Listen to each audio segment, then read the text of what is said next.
ज़बरदस्त किस्म की गर्मा गर्म खबरें आप नाज़रीन के साथ शेयर करेंगे। सबसे पहले बात करेंगे अज़ली दुश्मन भारत के हवाले से,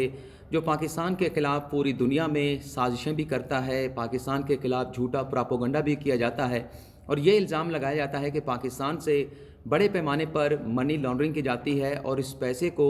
जो दहशतगर्द तंजीमें हैं उनकी माली मामलत के लिए इस्तेमाल किया जाता है। और आलमी मालियाती इदारों से भारत ये भी मुतालबा करता है कि पाकिस्तान को फैटफ की ग्रे लिस्ट से निकालते हुए इन तमाम चीज़ों को देखते हुए ब्लैक लिस्ट में शामिल कर लिया जाए। लेकिन नाज़रीन, भारत का ये झूठ, ये प्रोपेगेंडा अब बेनकाब हो चुका है और एक ऐसी रिपोर्ट जारी की गई है जिसमें ये बताया गया है कि भारत खुद इस किस्म की सरगर्मियों में मुलव्वस है। इस खबर की तफसीलात आगे चल के आप नाज़रीन के साथ शेयर करेंगे। और दूसरी खबर में हम बात करेंगे, इस्लामाबाद हाई कोर्ट ने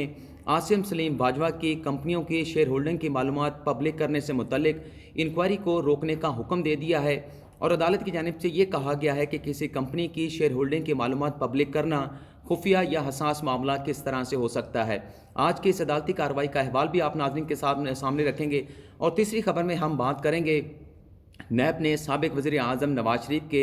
असासों का, जायदादों का पता चलाने का सिलसिला जो है वो शुरू कर दिया है। नैब की जानिब से 3 मुख्तलिफ खतूत सरकारी इदारों को लिखे गए हैं। इस खबर की तफसीलात भी आप नाज़रीन के साथ शेयर कर लेते हैं। और वीडियो के आखिर में वज़ीर आज़म इमरान खान ने गुज़िश्ता रात अक़वाम मुत्तहिदा की जनरल असम्बली के साथ जो खिताब किया उस पर भी थोड़ा सा कमेंट करेंगे और आप नाज़रीन के चंद सवालात भी हैं उनका जवाब देने की भी कोशिश करेंगे। तो सबसे पहले बात कर लेते हैं भारत की खबर के हवाले से। नाज़रीन, भारत में फाइनेंशियल क्राइम इन्फोर्समेंट की एक रिपोर्ट शाया की गई है जिसमें यह बताया गया है, बल्कि हैरत अंगेज़ किस्म के इंकशाफात जो है इस रिपोर्ट में किए गए हैं। ये रिपोर्ट ये बताती है कि भारत के 44 ऐसे बैंक हैं जिसमें सरकारी बैंक भी शामिल हैं, जिसमें 3201 यानी 3201 ऐसी मशकूक ट्रांजैक्शन की गई हैं जिसके ज़रिए $1.53 बिलियन की मनी लॉन्ड्रिंग की गई। नाज़रीन, ये इतना बड़ा फिगर है, अगर पाकिस्तान का जो डिफेंस बजट है, जो बजट में पाकिस्तान के दिफा के लिए रकम मुख्तस की जाती है, ये उसका तकरीबन डबल बनता है। 11 से 1200 अरब रुपये पाकिस्तान अपने दिफा के लिए बजट में मुख्तस करता है। ये उसकी डबल अमाउंट है जो मनी लॉन्ड्रिंग में जो है वो इस्तेमाल की जा रही है भारत की जानिब से। इस रिपोर्ट में ये सवाल उठाए गए हैं कि ये इतनी बड़ी रकम कहाँ गई, किसने इस्तेमाल की। इस किस्म के संगीन जो है वो सवालात उठाए गए हैं। और रिपोर्ट ये बताती है कि भारत का जो पंजाब बैंक है, पंजाब नेशनल बैंक है, कोटक महिंद्रा बैंक है, HDFC बैंक है, किनारा बैंक है, इंडसलैंड बैंक है और बैंक ऑफ बड़ौदा जो है वो इस किस्म की ट्रांजैक्शन में मुलव्वस हैं। यानी कि 44 बैंकों के नाम तो मैं नहीं लिख सका, लेकिन चंद बैंकों के नाम मैंने आपको पढ़कर सुनाए हैं। नाज़रीन, इसमें यह भी बताया गया है रिपोर्ट में कि जो सोने और हीरे हैं भारत में, उसे भी मुबैना तौर पर मनी लॉन्ड्रिंग के लिए इस्तेमाल किया जाता है। और भारत की इंडियन प्रीमियर लीग भी इन जुराइम से जो है वो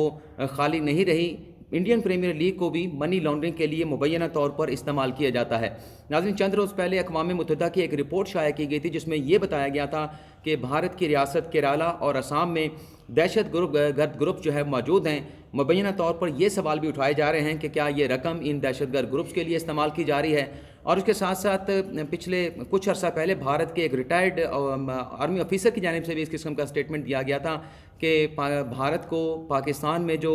रियासत मुखालिफ अनासर हैं उन्हें फ़ंड करना चाहिए, पाकिस्तान में तकरीब कारी की जो कार्रवाइयाँ हैं इन अनासर के ज़रिए होनी चाहिए। तो ये बहुत बड़े सवालात खुद भारत पर उठ गए हैं और आलमी मालियाती इदारे जो पाकिस्तान के फैटफ का मामला देख रहे हैं, उन्हें भारत का ये मामला भी देखना चाहिए जो पूरी दुनिया में पाकिस्तान के ख़िलाफ़ शोर मचाता है और जो इल्ज़ाम पाकिस्तान पर लगाए जाते हैं। अब ये इल्ज़ाम जो है भारत पर ख़ुद जो है वो सादिक आते हैं, साबित होते हैं कि भारत इस किस्म की मनी लॉन्ड्रिंग की और दहशत गर्दों की मामलत करने वाली सरगर्मियों में मुलव्वस है। और ये रिपोर्ट भारत के अंदर से जो है वो भारत के अपने एक इदारे की जानिब से शाया की गई है। तो ये एक बहुत बड़ी डेवलपमेंट है, इस पर अब आलमी मालियाती इदारों को सोचना चाहिए। अब हम बात कर लेते हैं जो इस्लामाबाद हाई कोर्ट ने जो फैसला दिया है उस पर आगे चल के बात करते हैं। लेकिन जो नैब की जानिब से नवाज शरीफ की जायदादों और असासों की खोज लगाने का सिलसिला शुरू किया गया है, 3 खतूत लिखे गए हैं। एक खत नैब की जानिब से लाहौर डेवलपमेंट अथॉरिटी को लिखा गया है जिसमें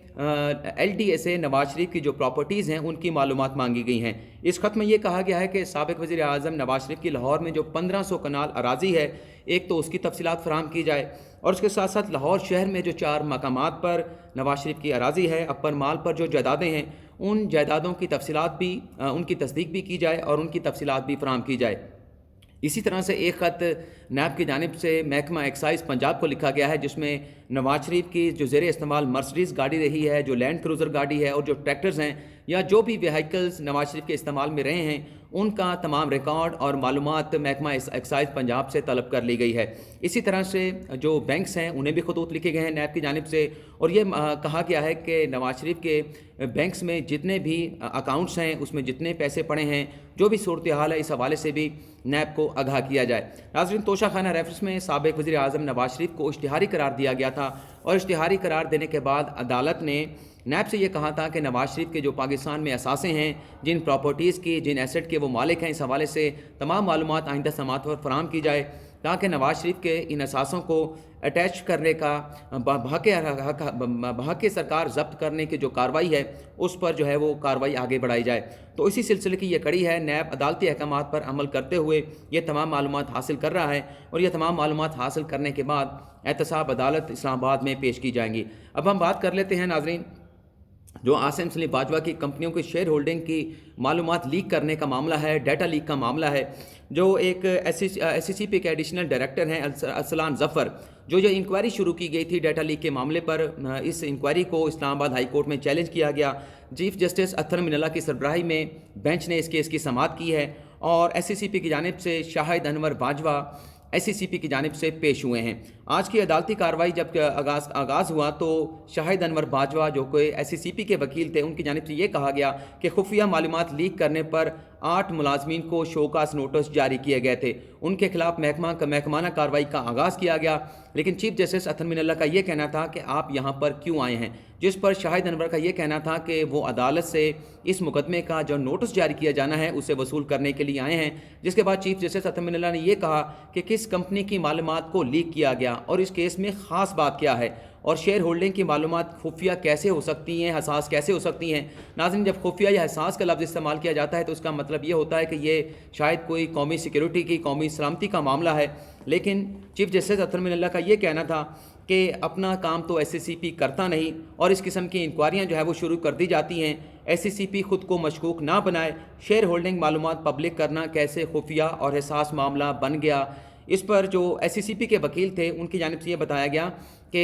chairman CPEC authority Asim Salim Bajwa की कंपनियों की मालूमात जो हैं उसका डाटा जो है वो लीक किया गया, जिस पर चीफ जस्टिस अत्तर मिनल्ला ने रिमार्क्स ये दिए कि मालूमात पब्लिक करने से एहतसाब होता है, और इस किस्म की कंपनियों की जो शेयर होल्डिंग की मालूमात होती हैं ये कंपनियां अपनी वेबसाइट पर भी शाया करती हैं और SCCP की वेबसाइट पर भी मौजूद होती हैं। हमें यकीन है कि वज़ीर आज़म, चीफ जस्टिस अत्तर मिनल्ला ने कहा कि मुझे यकीन है कि वज़ीर आज़म इस मामले से मुकम्मल तौर पर बेखबर होंगे, और SCCP जो है वो आज़ादाना तौर पर अपना काम नहीं कर रहा।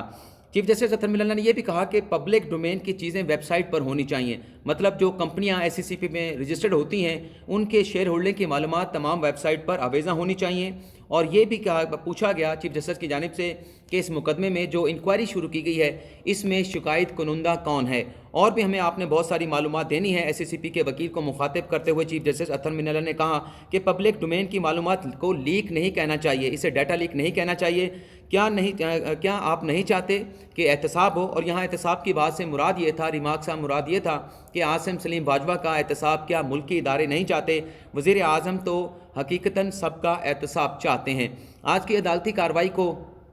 12 अक्टूबर तक मुलतवी कर दिया गया है, और SCCP को एडिशनल डायरेक्टर अरसलान ज़फ़र के ख़िलाफ़ तहकीकात करने से रोक दिया गया है, और ये कहा गया है कि आइंदा समाअत तक अरसलान ज़फ़र के ख़िलाफ़ कोई कार्रवाई ना की जाए। लेकिन ये ज़रूर कहा गया है अदालत की जानिब से कि जो अरसलान ज़फ़र हैं जिन्हें SCCP की जानिब से शोकास नोटिस जारी किया गया है, वो इस नोटिस का जवाब SCCP के पास जमा कराएं। लेकिन अदालत ने SCCP से पिछले 5 सालों में इस किस्म की जो मालूमात पब्लिक की गई हैं, जो लीक की गई हैं, इस पर कितनी इंक्वायरियाँ हुई इसकी तफसीलात भी तलब कर ली हैं, और इसके साथ साथ इस मुकदमे के जितने भी मुतल्लिका फ़रीक़ैन हैं उनसे भी तफसीली जवाब तलब कर लिया है। ये तो नाज़रीन हम आज की हमारी ख़बरें होगी। अब हम बात कर लेते हैं वज़ीर आज़म इमरान खान के खिताब के हवाले से। कल जब वज़ीर आज़म इमरान खान ने अक़वाम मुत्तहिदा की जनरल असम्बली में खिताब किया तो मुझे इमरान खान का ये खिताब जो पिछले साल खिताब किया गया था اس کی طرح کا تگڑا یا دبنگ نہیں لگا، بلکہ مجھے عمران خان صاحب کا گزشتہ سال جو اقوام متحدہ کی جنرل اسمبلی میں خطاب کیا گیا تھا وہ زیادہ دبنگ لگا، زیادہ دلیرانہ لگا، کیونکہ اس خطاب میں عمران خان نے جو عالمی طاقتیں ہیں انہیں بڑے دبنگ انداز میں، دلیرانہ انداز میں للکارا گیا، خاص طور پر منی لانڈرنگ کے حوالے سے، خاص طور پر جس طرح سے پاکستان سے یا غریب ممالک سے پیسہ منی لانڈرنگ کے ذریعے امیر ترین ممالک میں پہنچ جاتا ہے، وہاں پر ایسٹ خرید لیے جاتے ہیں۔ تو اس پر بڑے دلیرانہ انداز میں وزیر اعظم عمران خان نے نہ صرف پاکستان کا موقف عالمی طاقتوں کے سامنے پیش کیا، بلکہ جو غریب ممالک ہیں، جو ترقی پذیر ممالک ہیں، ان کا مقدمہ بھی بڑے زبردست انداز میں لڑا گیا۔ لیکن مجھے اس تقریر میں یہ لگا کہ یہ اس تقریر کی کچھ کاپی لگی ہے۔ اس کی بہت ساری وجوہات بھی ہو سکتی ہیں کہ یہ اس طرح کا دبنگ خطاب کیوں نہیں تھا۔ شاید اس کی وجہ یہ بھی تھی کہ جنرل اسمبلی کا جو اجلاس تھا وہ فزیکلی طور پر نہیں ہو رہا تھا، ویڈیو لنک کے ذریعے یہ اجلاس جو ہے اسمبلی کی کارروائی منعقد کی گئی ہے، اور ویڈیو لنک کے ذریعے وزیر اعظم عمران خان نے اس بڑے اجلاس سے خطاب کیا ہے۔ تو بہرحال اسے کہا جا رہا ہے دبنگ خطاب ہے، لیکن میرے حساب سے پچھلا خطاب اس سے زیادہ جو ہے وہ زبردست تھا، اور عمران خان کی تقریر زیادہ سننے کے لائق تھی، خاص طور پر جو آخری 5 منٹ تھے آخری خطاب کے جو جنرل اسمبلی میں عمران خان نے کیا، وہ ایسا خطاب تھا جس کو سننے کے بعد تمام پاکستانیوں کے جو خون تھے اس میں ولولہ پیدا ہوا، اس میں گرم جوشی پیدا ہوئی، اور شاید کشمیر کا معاملہ بھی تازہ تھا جب بھارت کی جانب سے کشمیر کے جو سٹیٹس ہے اس کو تبدیل کر دیا گیا تھا۔ آپ ناظرین کے کچھ سوالات ہیں، کل ایک ویڈیو بنائی جس میں میں نے مزاحمت کو مذمت کہا، اور تدارک کے حوالے سے بھی جو پروننسیشن تھی غلط تھی۔ ناظرین آپ کے سوالوں کا جواب یہ ہے کہ بعض اوقات اس قسم کی صورتحال بن جاتی ہے کہ ویڈیو میں فلو نہیں بن پا رہا ہوتا، ویڈیو میں بار بار ری ٹیک کرنے پڑتے ہیں، اور جب ری ٹیک ہو رہے ہوتے ہیں تو اس قسم کی فرسٹریشن ہو جاتی ہے کہ پھر ہمارا مقصد یہ ہوتا ہے، ہماری کوشش یہ ہوتی ہے کہ جلد از جلد اس ویڈیو کو مکمل کیا جائے اور ایک ٹیک میں اس کو مکمل کر لیا جائے۔ لیکن چونکہ آپ ناظرین کے پاس ایک بنا بنایا پروڈکٹ پہنچتا ہے، بنی بنائی ویڈیو پہنچتی ہے، اس ویڈیو کے پیچھے کتنی محنت ہوتی ہے، کتنی کوششیں ہوتی ہیں، وہ شاید آپ تک نہیں پہنچ پاتی، اور جب اس قسم کی صورتحال بن جاتی ہے، پیدا ہو جاتی ہے کہ فلو نہیں بن پا رہا ہوتا، فلوئنسی نہیں آ رہی ہوتی، تو پھر ویڈیو بناتے ہوئے اس قسم کی غلطیاں الفاظ کی پروننسیشن کے حوالے سے، ایکسنٹ کے حوالے سے ہو جاتی ہیں۔ باقی جہاں تک فرق ہے مزاحمت کا مذمت کا، وہ مجھے اچھی طرح سے معلوم ہے، لیکن آپ لوگوں نے نشاندہی کی ہے تو اس کی میں تھوڑی سی وضاحت کرنا چاہتا ہوں گا۔ ناراضگی کسی کے ساتھ نہیں ہے، خفگی کسی کے ساتھ نہیں ہے، لیکن بہرحال کوشش کریں گے کہ آئندہ اس قسم کی غلطیاں نہ ہو۔ آپ غلطیوں کی نشاندہی کرتے ہیں تو اس سے معاملات کو، چیزوں کو امپروو کرنے کا موقع ملتا ہے۔ تو بہرحال آپ سے اجازت چاہیں گے، اگلی ویڈیو میں نئی خبروں کے ساتھ آپ کی خدمت میں حاضر ہوں گے۔ اللہ تعالیٰ آپ کا حامی و ناصر ہو، ہمارے لیے بھی دعا کیجیے گا، ہمیں بھی اپنی دعاؤں میں یاد رکھیے گا۔ اللہ حافظ۔